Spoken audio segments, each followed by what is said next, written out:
Ah là, on est bien. Alors moi j'aimerais bien savoir pourquoi. J'ai un scoop pour vous. Et je suis fatigué. T'es bien informé.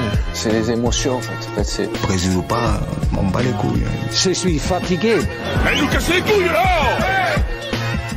On a abordé la thématique tout à l'heure un peu dans l'Instant X avec ton tweet, mon cher J'ai Ando. fait un peu l'autopromo, ouais, Exactement, le mec il s'est teasé tout seul dans l'émission.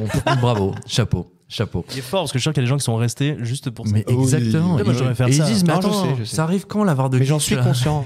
Elle est je le nulle dis bien. cette revue de presse de luxe. La prochaine fois, On attend la VAR. sur une actu du jour ou même en random, je couperai la parole. Je dis attention, et après, on va parler de cadavres dans une morgue aux États-Unis. Restez en ligne, les gars. Avec plaisir. Avec Sur grand plaisir. de Slate.fr. Sur Cory de Slate, exactement. Bah non, Ando, tu nous parles de l'équipe de France aujourd'hui. Exactement. Et je vous Avec, parle d'un match de tous les records. Plein de records, exactement. Alors, à Nice, il y a France-Gibraltar. Alors, pour faire une petite confidence, je n'ai moi-même pas vu le match, D'accord. puisqu'il s'avère que j'avais des amis qui étaient montés à Paris et on allait faire ce soir-là une petite raclette. Ah, voilà, la excuse-moi. première de l'année. Je tiens à le dire, voilà, Ok, la je saison est voulais te lancée. couper parce que sur le texte, il y a écrit anecdote raclette. Je me suis dit, mais Bonjour. qu'est-ce que ça vient foutre là?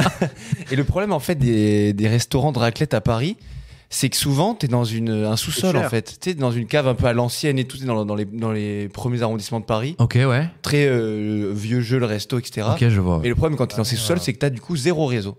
On remonte pour payer avec mes potes, il ouais. doit être vers la fin du match, si tu veux.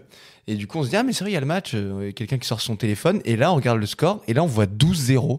Et on est en mode genre, attends, mais gros, il doit y avoir un problème d'affichage, etc. Ou c'est un bug de l'appli. C'est l'appli est Et marquant. en fait, on ouvre le truc du match. Et là, on voit tous les buteurs. Et non, en fait, c'était juste.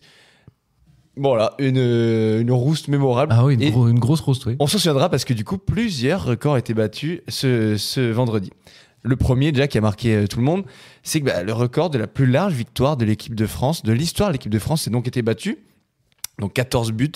Franchement, c'est assez énorme. Je sais pas si vous avez regardé le résumé. Déjà, Bah le oui. résumé, il fait genre 18 minutes sur TF1. Ah oui. C'est genre pas trop un résumé. Ouais. Mais en fait, il faut caler tous les buts. Donc voilà. Mais parce que là, tout à l'heure, pour que nos auditeurs comprennent, t'as dit 12-0, mais c'était au moment où c'est C'était sorti. 12-0, ouais. Du Voilà. coup, ouais, c'était la 85e ou un truc comme Oui, ça. Quoi. parce que le score final, c'était donc... C'était donc 14 buts, Voilà. 14-0. Ouais. Exactement. Donc, record, c'est un record qui datait de 1995. Quand la France avait battu l'Azerbaïdjan 10-0 10-0, à ouais, Auxerre. bien sûr. Il y avait donc comme buteur Zidane, Djorkaeff, De Sailly, que des beaux noms, etc. 9 joueurs sur les 14, 9 joueurs différents ont marqué. Oui. Je vais les faire parce que ça va être un peu long, mais Marcus Thuram, Zahir Emery, Klose, Fofana, Rabiot, Dembélé, Giroud, Coman et bien sûr Mbappé. Oui. Soirée record également pour le jeune Warren Zahir Emery, Oui. qui a seulement du coup 17 ans et 255 jours. Le jeune milieu du Paris Saint-Germain est devenu le plus jeune joueur depuis 1914 à porter le maillot de l'équipe de France. Et dans l'histoire de l'équipe de France, c'est le 3e plus jeune joueur. Oui. Et en plus, il a marqué. Bon, alors malheureusement pour lui, il s'est fait tacler sur l'action de son but qui lui a valu une entorse à la cheville, donc il va être absent jusqu'au début de l'année 2024. Mais en tout cas, il se souviendra de cette soirée-là. Et c'est un Oui, il a record de marqué. plus. Il a marqué, quand même. Exactement. Autre joueur phare évidemment de la soirée, qui d'autre que Kylian Mbappé, qui a délivré 3 passes D et qui a mis donc 3 buts, le triplé, dont un lob de 40 mètres. Si vous l'avez pas vu, allez le voir, c'est C'est assez impressionnant. C'est impressionnant. J'ai vu la vidéo. Il est incroyable. Et ce qui est encore plus ouf, en fait, c'est que c'est son 300e but en carrière, donc tout confondu, tu vois, club et sélection. Ouais. À seulement 24 ans, en fait, il est en avance sur tout le monde. En fait, en comparaison des plus grands joueurs de l'histoire, etc. Messi, il a atteint la barre des 300 buts à 25 ans, Ah ouais. donc un peu de temps après Mbappé, mais quand même. Bah oui, après, ouais. Cristiano Ronaldo à 28 et Neymar, pareil, je crois que c'était à 25. Enfin, Neymar. Il a été très précoce, donc il s'avère que, bon, voilà. À ce moment-là, Oui. c'était valable comme comparaison. Bref, autant vous dire qu'avec toutes ces stats-là, on fait peur à beaucoup de monde. Vivement l'Euro 2024. Oui. Écoute, merci beaucoup, Ando. Très intéressant, merci. Chronique, ouais. Warren Zahir Emery, ça te parlait, Lux? Ça me parlait pas jusqu'à 2 jours où Ok. j'ai vu un portrait sur BFM TV. Ouais. Il disait le jeune qui monte à suivre. Oui. Voilà. Bah écoute. Il est vraiment exceptionnel, pour le coup. Ok. Alors là, en l'occurrence, il a marqué et tout, mais c'est pas ce qu'il fait d'habitude sur les terrains. Non, c'est pas son rôle. Mais à son âge, en fait, physiquement, c'est un monstre. Il sent hyper bien le jeu. Il est trop droit. C'est une machine de guerre. Franchement, le PSG a fait une bonne pioche. Zach, ça te Bravo. parle déjà, je sais pas, les bons j'ai résultats pas de la regardé. France ou même Non, Warren non, Zahir Emery? les matchs comme ça m'intéresse pas. Moi, je préfère Franchement, je préfère les matchs avec enjeu. Là, il y a aucune raison de se pavaner.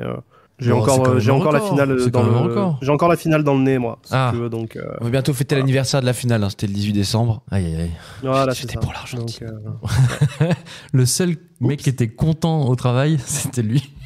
Quel enfer. J'ai beaucoup aimé la Quel vidéo de Kylian Mbappé qui célèbre du coup son 300e but, mais il est quand même, enfin, c'est pas le meilleur match pour célébrer ce genre de truc, quoi. Enfin, il y avait un petit côté où les mecs ils sont au 19e but encaissé, et que ça, t'as tout le stade qui est en feu sur un type qui a marqué son. Bah après, c'est un but exceptionnel quand même. C'est un but qui est vraiment. Oui. Parce qu'il en marque un autre avant, bon, il n'y a pas cette enflammade, mais là, quand il marque de 40 mètres. Ah, mais c'est pas que lié du coup au 300 mètres, au 300e. Non, je pense pas. D'accord, ok. Je sais même pas si lui était au courant que c'était son 300e, mais bon. Ah, tu l'as je compté, pense un peu, que. quand même. Si.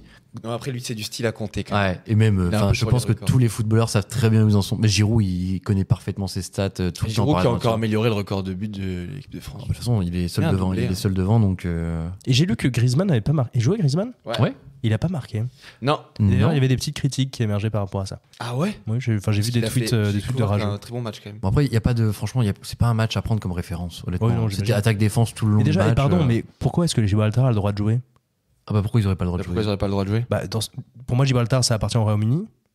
Ok. Pourquoi est-ce que le Royaume-Uni, du coup, a le droit d'avoir plusieurs équipes? Dans ce cas-là, on va monter une équipe. Alors le Royaume-Uni n'a pas Ouais. d'équipe, hein. Effectivement, du coup, il y a l'Angleterre, l'Irlande, l'Écosse, Mais du coup, ça me pose un problème parce que il y l'Irlande a du Nord. Ah, un ça te pays- gêne. un pays qui est reconnu par l'Organisation des Nations Unies qui a le droit d'avoir plusieurs équipes de football. Ouais, mais c'est des négociations, je pense, entre les nations du Royaume-Uni. Ouais. Je trouve que c'est Et honteux. l'UEFA Voilà. Ça te gêne, C'est honteux. ça te gêne, Je Luc. suis un peu embêté. Ouais, T'es gêné.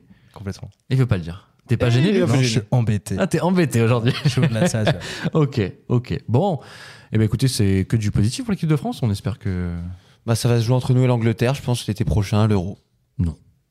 Tu mets l'Allemagne, toi? Non, mais je mets pas l'Angleterre. La France est. Eh ben, sauf on surprise, met ça en boîte quand l'Angleterre va gagner le 14 juillet prochain. Je t'en prie. Ok. Et oui, l'Allemagne revient fort.